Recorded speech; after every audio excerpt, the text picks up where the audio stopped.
The question hung in the air like a prayer that broke every heart in the Family Feud studio. Steve Harvey stood frozen at his podium, staring at 22-year-old Michael Stevens, whose innocent words had just stripped away every pretense of entertainment and exposed a truth that millions of families live with every day, but rarely speak aloud. Why doesn't anybody see me like a normal person? 7 words that carried the weight of a lifetime of rejection, of being dismissed, of being seen as less than human simply because his chromosomes arranged themselves differently than most people's. Steve looked at Michael, sitting in the front row with his parents, and saw something that transcended television, that demanded more than entertainment could ever provide. Michael had Down syndrome. But more than that, Michael had dreams, hopes, and a desire to contribute to the world that had been systematically denied by a society that saw his differences as deficits, rather than simply variations of human experience. Let me take you back to how we arrived at this moment. How what started as a routine, Family Feud taping became a masterclass in inclusion, dignity, and what happens when someone decides that every human being deserves to be seen for who they are rather than what they can't do. It was a bright April morning at the Steve Harvey Studios in Atlanta. The spring energy was infectious, filling the studio with the kind of optimism that made everything seem possible. But sitting in the front row was a family whose presence represented something much more complex than game show excitement. Michael Stevens, 22 years old, and radiating the kind of genuine joy that people with Down syndrome often possess, sat between his parents Linda and David Stevens. Michael had the characteristic facial features of Down syndrome, but what struck anyone who met him wasn't his disability. It was his enthusiasm, his warmth, and his genuine desire to connect with everyone around him. At 22, Michael should have been starting his career, moving toward independence, building a life of his own. Instead, he spent his days at home, occasionally volunteering at local charities, but mostly watching the world go by, while feeling increasingly isolated from the life he dreamed of living. Michael wasn't severely disabled. He could read, write, communicate clearly, and had completed a special education program focused on job readiness skills.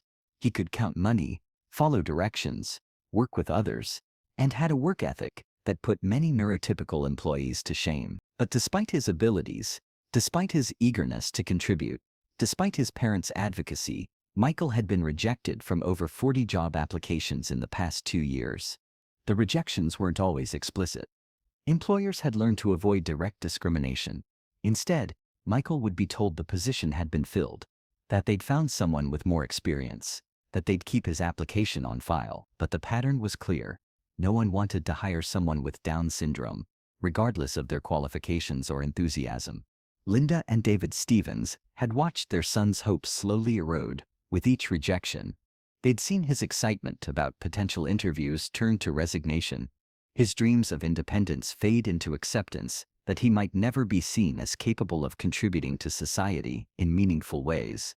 The Family Feud opportunity had come through a local Down syndrome advocacy group that had been selected for a special inclusion episode. Michael had been thrilled at the prospect of being on television, not for fame, but because he'd been watching Steve Harvey for years and felt a connection to the host's warmth and acceptance of people from all walks of life. Steve Harvey is nice to everyone, Michael had told his parents. Maybe he'll be nice to me too. During the pre-show meet and greet, when Steve approached the Stevens family, Michael had immediately stood up and extended his hand with the formal politeness that people with Down syndrome often display. "Hello, Mr. Harvey," Michael had said with careful pronunciation. "My name is Michael Stevens.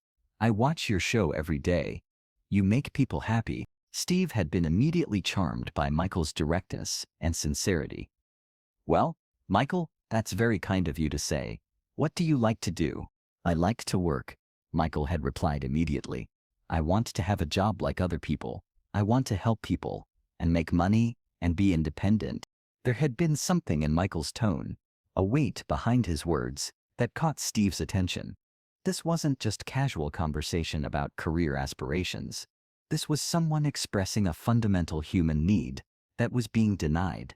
The Stevens family had been selected to compete against the Rodriguez family from Miami, and from the moment the game started, it was clear that Michael's enthusiasm was infectious. He cheered every correct answer, celebrated every point earned by either family, and beamed with pride when his parents succeeded at the podium.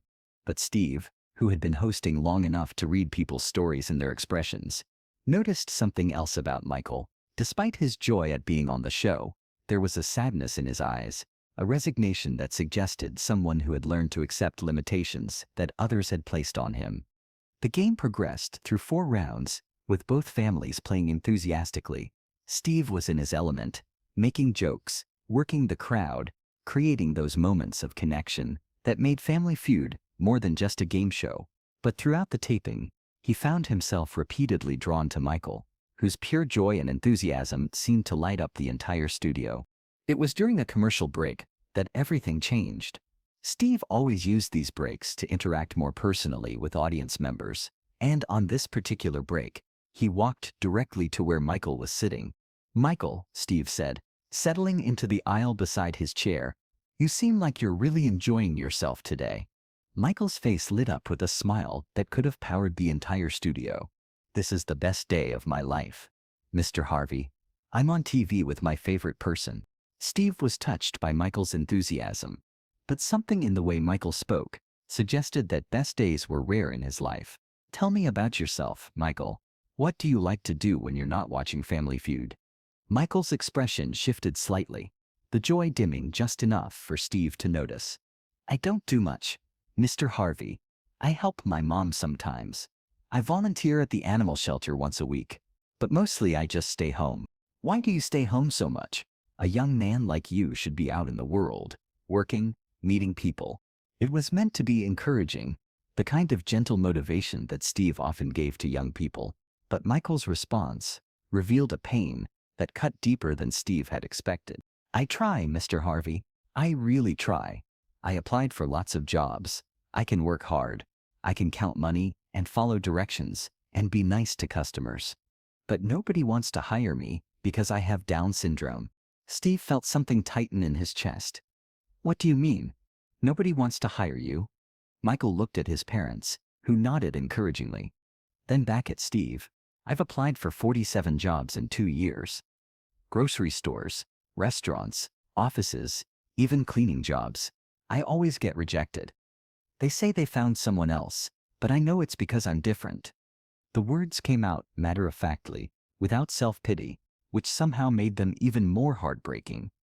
Steve realized he was witnessing something that happened to thousands of people with disabilities every day. Systematic exclusion disguised as business decisions. "How does that make you feel, Michael?" Michael was quiet for a moment, then said the words that would change everything. "Why doesn't anybody see me like a normal person?" The question hit Steve like a physical blow. Around them, the commercial break continued. But in the small space where Steve and Michael sat, everything had stopped. This wasn't just about employment discrimination. This was about the fundamental human need to be seen, valued, and treated with dignity. "Michael," Steve said, his voice lower now, more personal, "you are a normal person. You're just a normal person who happens to have Down syndrome. And anyone who can't see that is missing out on knowing someone pretty special." Michael's eyes filled with tears, but they weren't tears of sadness. They were tears of relief, of finally being heard, of having someone in authority acknowledge his worth. "Do you really think I could do a good job if someone gave me a chance?" Steve looked at this young man, who had just shared his deepest pain with grace and honesty, who had endured years of rejection without becoming bitter, who still believed that somewhere in the world was a place where he could contribute meaningfully. "Michael," Steve said, "I don't think you could do a good job. I know you could do a great job." When the show resumed from commercial break, Steve made a decision that would redefine what Family Feud could accomplish.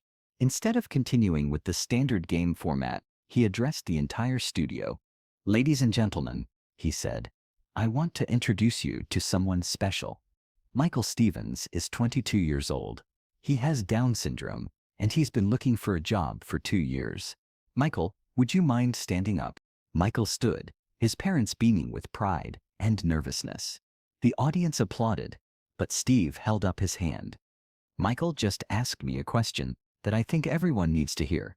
He asked me why nobody sees him like a normal person, and I want everyone in this studio and everyone watching at home to understand something. Michael is a normal person. He's a normal person who happens to have an extra chromosome, which gives him some challenges, but also gives him some gifts that most of us don't have. Steve walked over to Michael and placed a gentle hand on his shoulder. Michael has what we call intellectual disability. But what I see when I look at Michael is intellectual honesty. He works hard. He's kind to everyone he meets. He's reliable. He's enthusiastic. And he has a work ethic that would make most employers grateful. He turned to address the cameras directly. But Michael has been rejected from 47 job applications in 2 years. Not because he can't do the work, but because people see his disability before they see his ability. Steve looked back at Michael. Well, Michael, I've got some news for you. You just found yourself a job. The studio erupted. But Steve wasn't finished.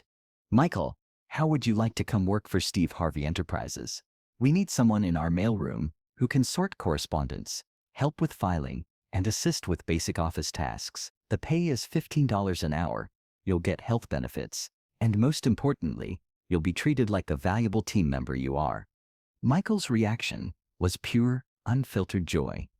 He threw his arms around Steve in a hug that was captured by every camera in the studio, a moment of human connection that transcended every barrier society had tried to build between them. But Steve had more to say. He addressed the audience again, his voice carrying the authority of someone who had just made a decision that mattered more than entertainment. I want everyone to understand something. This isn't charity. This isn't me being nice.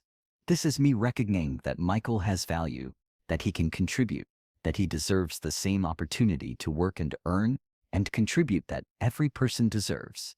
He paused, looking around the studio, and I want every employer watching this to ask themselves, how many Michaels have you turned away? How many people with disabilities have you rejected? Not because they couldn't do the job, but because you couldn't see past their disability to their ability. The episode that aired 6 weeks later became one of the most watched and most discussed in Family Feud history, not because of the game, but because viewers witnessed something powerful, a young man's dignity being recognized, his humanity being affirmed, and his dreams being validated by someone with the power to make them reality. But the real story happened after the cameras stopped rolling. Michael started working at Steve Harvey Enterprises the following Monday, and from his first day, it was clear that Steve's faith in him was justified. Michael approached every task with enthusiasm and attention to detail that impressed his supervisors. He was never late, never complained, and treated every assignment as an opportunity to prove himself. More importantly, Michael's presence changed the workplace culture. His genuine joy and kindness infected everyone around him. Co-workers who had never interacted with someone with Down syndrome learned that Michael was funny, thoughtful, and often more reliable than employees without disabilities. Within 6 months, Michael had been promoted to a customer service role, where his natural warmth and patience made him exceptionally effective at helping people with their concerns. Customers often specifically requested to speak with Michael because of his caring approach and willingness to go the extra mile. Steve established the Michael Stevens Employment Initiative, a program designed to connect people with intellectual disabilities to meaningful employment opportunities. The initiative partners with businesses to provide job training, placement services, and ongoing support for both employees and employers. The program has been remarkably successful. In its first 2 years, it placed over 200 people with intellectual disabilities in jobs ranging from retail to office work to food service. More importantly, it changed employer attitudes by demonstrating that people with disabilities aren't charity cases. They're valuable employees who bring unique strengths to the workplace. Michael has become something of a spokesperson for disability employment rights, speaking at conferences and meetings about his experience. His message is always the same. People with disabilities don't want pity or charity. They want opportunity, respect, and the chance to contribute to society in meaningful ways. I don't want people to hire me because they feel sorry for me. Michael often says in his presentations, I want them to hire me because I'm good at what I do. 3 years after that Family Feud taping, Michael Stevens has his own apartment, pays his own bills, and lives the independent life he dreamed of. He still works for Steve Harvey Enterprises, now in a supervisory role in the customer service department. He's engaged to Sarah, a coworker who sees him exactly as he always wanted to be seen, as a normal person who happens to have Down syndrome.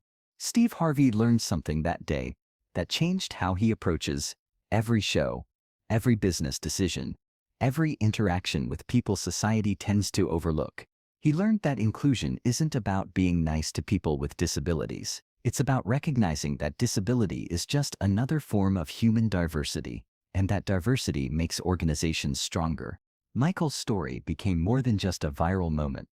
It became a catalyst for conversations about employment discrimination, about the value of neurodiversity in the workplace, and about the importance of seeing people for their abilities rather than their disabilities.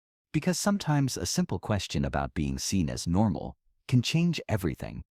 Sometimes a young man with Down syndrome can teach an entire studio about the meaning of human dignity, and sometimes the most powerful television happens when someone decides that giving one person a chance matters more than any script, any ratings consideration, any show business protocol. Michael's question, "Why doesn't anybody see me like a normal person?" became a rallying cry for disability rights advocates and a reminder that normal isn't about having the typical number of chromosomes. Normal is about being human, having dreams, wanting to contribute, and deserving to be treated with dignity and respect. Today, when Michael walks into his office at Steve Harvey Enterprises, he doesn't see himself as the disabled employee who was given a chance. He sees himself as exactly what he always wanted to be, a normal person with a job, contributing to society, living independently, and proving every day that disability doesn't diminish human worth. And Steve Harvey? He learned that sometimes the best business decisions are the ones that start with seeing the person behind the disability.